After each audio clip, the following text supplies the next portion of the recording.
સુરતમાં બકરી ઈદના તહેવારને લઈને ભાજપના કોર્પોરેટર દ્વારા મહત્વપૂર્ણ રજૂઆત કરવામાં આવી છે।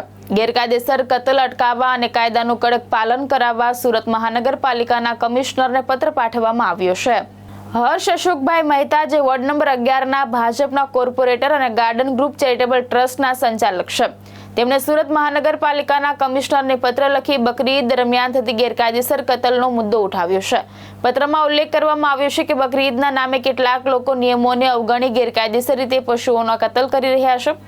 કોર્પોરેટરે જણાવ્યું છે કે બકરી સિવાય ભેંસ અને ઊંટ જેવા ઉપયોગી પશુઓની કતલ કરવી ગુજરાત એનિમલ પ્રિવેન્શન એક્ટની કલમ 8નું ઉલ્લંઘન છે।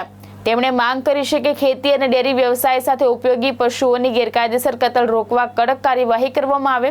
આ રજૂઆતનો મુખ્ય હેતુ શહેરોમાં કાયદો અને વ્યવસ્થા જળવાઈ રહે અને તહેવાર શાંતિપૂર્ણ માહોલમાં જળવાઈ રહે તે હોવાનું જણાવાયું છે। હું અશોક કુમાર માંગીલાલ શાહ, વોર્ડ નંબર 19ના કોર્પોરેટર।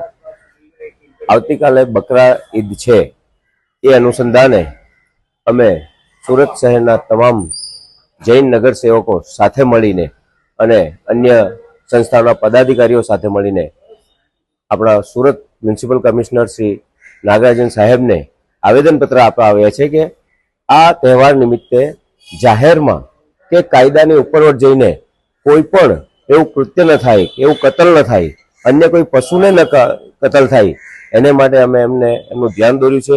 અને જે પણ એ લોકોનો તહેવાર છે, અમને કોઈ એનો વાંધો નથી, પરંતુ કાયદાની ઉપરવટ જઈને કંઈ પણ એવું કૃત્ય ન કરે એને માટે ખાસ ધ્યાન દોર્યું છે। મારું નામ હર્ષ અશોકભાઈ મહેતા છે અને હું વોર્ડ નંબર 11 અડાજણ ગોરાટી કોર્પોરેટર છું। આજરોજ સુરત મહાનગરપાલિકા મ્યુનિસિપલ કમિશનરશ્રીને સમસ્ત જૈન સમાજ તેમજ જૈન સમાજના ચૂંટાયેલા નવા કોર્પોરેટરો દ્વારા આજરોજ અમે કમિશનરશ્રીને બકર ઈદ નિમિત્તે આવેદનપત્ર આપવામાં આવ્યા છે અને એ આવેદનની અંદર અમે એ દર્શાવ્યું છે કે બકર ઈદ નિમિત્તે બકરા સિવાય અન્ય જે જીવ પશુઓ છે, જેવા કે પાડા છે, ભેંસ છે અને ગૌ માતા છે, એવા પ્રાણીઓની કતલ નહીં થાય એવી બાબતને પૂરતું ધ્યાન રાખવું। એટલે કે કાયદા અને વ્યવસ્થાને ઉપરવટ નહીં જઈને અન્ય પ્રાણીઓની કતલ નહીં થાય એ બાબતનું અચૂક ધ્યાન રાખવું।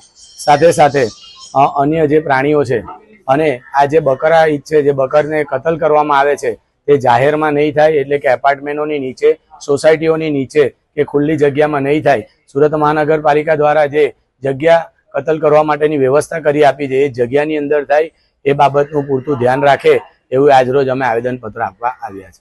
ભાવેશ ઉપાધ્યાય, દ્રષ્ટિકોણ ન્યૂઝ, સુરત।